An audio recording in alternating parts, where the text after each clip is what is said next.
सुअर वाली बात है वो सिर्फ यहीं से नहीं है। आप दिल्ली की एक सोसाइटी है, बाकायदा तौर पर यहाँ पर आपने वो खबर देखी होगी, बाकायदा तौर पर यहाँ पर वो सुअर पाले गए और ये कहा गया कि ये तो हमारे शायद भगवान का कोई रूप है, और घरों में बेडरूम्स में उनको रखा गया ताकि मुसलमानों को सोसाइटी से भगाया जा सके। तो हर रोज जो हम ये देख रहे हैं कि एक चीज हो गई, अब इसको लग रहा है कि इसका नॉर्मलाइजेशन हो गया, यहाँ अब कुछ और ऐसा और घिनौना या और खतरनाक कुछ लाया जाए, तो मुझे लग रहा है पिक्चर में सुअर आ गए हैं।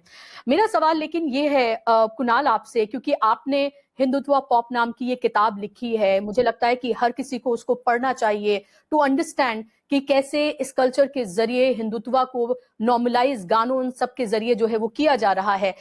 क्योंकि मैं इसको इसलिए लाना चाहती हूँ कि जब भी हम कोई हिंदुओं का जो त्योहार देखते हैं, चाहे रामनवमी हो, गणेश उत्सव हो, या इस तरह के अभी तो होली पर भी ये सब कुछ होने लगा है कि आप किसी भी मस्जिद के सामने आप खड़े होते हैं, जोर जोर से आप वही आपत्तिजनक उसी तरह के गाने बजाते हैं और आपको लगता है कि इसी तरीके से आप त्योहार मना सकते हैं, आप तलवारें लहराते हैं, आप ये सब कुछ करते हैं। और अब तो इसमें छोटे छोटे बच्चों और लड़कियों तक की एंट्री हो गई है कि वो अजीब अजीब तरह के इशारे कर कर उन गानों पर डांस करके अपने आप को, आई डोंट नो क्या उनको सेटिस्फेक्शन मिलता है। आई फेल टू अंडरस्टैंड। आप इसको कैसे देख रहे हैं कि हिंदुओं के त्योहार मुसलमानों के लिए थ्रेट बना दिए गए हैं और मुसलमानों के त्योहार लॉ एंड ऑर्डर की प्रॉब्लम है, ये क्रिएट कर दिया गया है, चाहे फिर वो कोई भी त्योहार हो। जी बिल्कुल, जैसे मैंने कहा बुशरा, विजिबलाइजेशन खत्म कर देना हर चीज में। टीसीएस में भी अगर आप देखें तो लव जिहाद तो एक मामला निकल गया कि भाई ये देखिए कैसे करते हैं लव जिहाद वगैरह। लेकिन इससे जो एक चीज जो हमने शायद ये सारे डिबेट में मिस कर दी थी टीसीएस वाले मामले में, वो ये था, और उसका अंडरलाइंग मैसेज जो मैं समझ रहा हूँ, जो हिंदुत्व संगठनाएं अपना जो ऑनलाइन प्रोपेगेंडा चलाती है, उसमें एक बहुत बड़ा मैसेज ये था कि देखिए, मुसलमान चाहे कितना ही भी पढ़ा लिखा हो, अगर वो कॉर्पोरेट स्पेस में भी आ जाता है, अगर वो अपने मस्जिद से बाहर निकल के कॉर्पोरेट स्पेस में भी आ जाता है, तो भी वो यही करेगा। तो क्या अभी भी आपको मुसलमान को हायर करना है? तो उससे आपने किया क्या? उससे आपने मुसलमान, जो एजुकेटेड मुसलमान है, उसकी विजिबिलिटी आपने वहां से भी कम करने की कोशिश शुरू कर दी है। आपने एक मैसेज दे दिया है कि देखिए, देश की सबसे बड़ी, one of the biggest companies in the world and one of the biggest IT firms in the country, ऐसी कंपनी में भी अगर आप उनको जॉब दे दे तो फिर भी वो लोग यही करेंगे। तो क्या आगे से भी आप उनको जॉब देना चाहेंगे? और ये मेरे बहुत सारे मेरे मुसलमान जो दोस्त हैं, मेरे जो पहचान वाले हैं, उन्होंने मुझे आके ये कहा भी है, और ये शायद आपने भी एज ए जर्नलिस्ट आपने ये शायद नोट किया होगा कि ऑलरेडी हम देख रहे हैं कि मुसलमानों पे एक अनसेड डिस्क्रिमिनेशन जॉब्स में आता ही है। बहुत सारे ऐसे लोग हैं जिनको जॉब्स नहीं मिल पाती। तो जब टीसीएस वाला मामला हो जाता है तो वो जो रिप्रेजेंटेशन मिल रही है वो भी कम हो जाती है।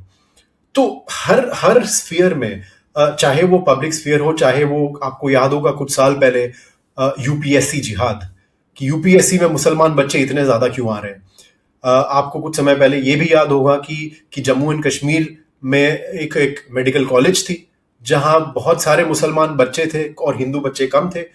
तो उस कॉलेज में जाके हिंदुत्ववादी संगठनों ने वो कॉलेज बंद करा दिया कि भाई यहां तो बहुत ज्यादा मुसलमान बच्चे हो गए, तो आपको वहां से भी मुसलमान बच्चों का भी रिप्रेजेंटेशन कम कर देना है। तो हर स्फीयर में, no matter what the sphere is, the idea is कि आप जितना हो सके उतना मुस्लिम रिप्रेजेंटेशन और विजिबिलिटी को कम कर दीजिए। और जैसा मैंने कहा, फेस्टिवल्स सोशल स्फीयर में और पब्लिक स्फीयर में फेस्टिवल्स एक बहुत बड़ा मौका है जिसमें आप मुस्लिम रिप्रेजेंटेशन और उनकी विजिबिलिटी को खत्म कर सकते हैं, और आप एक बहुत खुला मैसेज दे सकते हैं कि ये देश हिंदुओं का है और अब आपको हम बताएंगे कि आपका फेस्टिवल आप कैसे सेलिब्रेट करोगे। एक तो ये है। दूसरी बात ये होती है कि आप जो बंबई में हो रहा है बकरी ईद में, अलग अलग सोसाइटीज में जाके बीजेपी के नेता किरीट सोमैया जैसे लोग अलग अलग सोसाइटीज में कह रहे हैं कि यहाँ बकरी आपने कैसे रखी है, इनको निकालिए। बहुत सारे ऐसे सोसाइटीज है, जैसे घाटकोपर नाम का एक इलाका है, आज किरीट सोमैया और अन्य बीजेपी के नेताएं वहां गए हैं और वहां पे एक सोसाइटी में बकरी रखी गई थी मुसलमान समाज के ओर से, और उन बकरियों को निकाला गया आज। अब वहां के जो लोकल्स हैं, जो टीवी इंटरव्यूज दे रहे हैं, वो कह रहे हैं कि ये प्रथा 1997 से चली आ रही है। तो आपने लगभग 30 साल से जो प्रथा चली आ रही थी, आपने सडनली जाके वो प्रथा खत्म कर दी और आपने वहां पे एक बीज बो दिया कि भाई मुसलमान ये कैसे कर सकते हैं यहाँ। तो आप ये कर रहे हैं कि हिंदू और मुसलमान में जो सिंक्रेटिक ट्रेडिशंस थे लोकली, है ना, नेशनली तो नहीं लेकिन लोकली जो एरियाज और कम्युनिटीज थी जहां दोनों समाज साथ में रहते थे, वहां से भी उनका जो बॉन्ड था, उनकी जो ट्रेडिशंस थे, उनके सिंक्रेटिसिज्म था, वो खत्म कर दिया आपने। तो ये एक बहुत एक अंडरलाइनिंग, एक थोड़ा सा इसको हमें रीटरेट करना जरूरी है कि सिंक्रेटिक ट्रेडिशन को खत्म करना और जो कम्युनिटी स्पिरिट था दोनों में, एक हार्मनी थी, कोएग्जिस्टेंस था, उसको खत्म करना वो फेस्टिवल्स को टारगेट करने से ही होता है बुशरा। और इसीलिए फेस्टिवल्स को टारगेट करना बहुत जरूरी हो जाता है।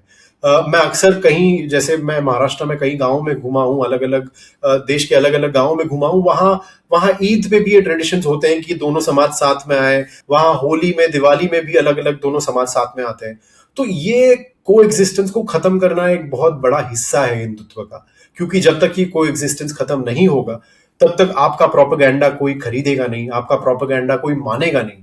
क्योंकि अगर आप मुसलमानों के आसपास रह रहे हैं, अगर आप हिंदू हैं मुसलमानों के साथ हैं, अगर आप मुसलमान हैं हिंदुओं के साथ हैं, अगर आप एक दूसरे के साथ रह रहे हैं, तो आप देखेंगे कि भाई ये मेरे लिए खतरा कैसे है।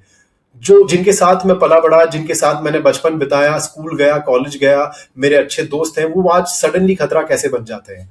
तो आप वो प्रोपेगेंडा नहीं मानेंगे, और वो प्रोपेगेंडा मनवाने के लिए आपका कोएग्जिस्टेंस मुसलमानों के साथ और मुसलमानों का हिंदुओं के साथ खत्म करना बहुत जरूरी है बुशरा। और इसीलिए दोनों समाज के फेस्टिवल्स को टारगेट किया जाता है, ताकि ये डीपनिंग पोलराइजेशन थोड़ा सा और डीपन हो जाए।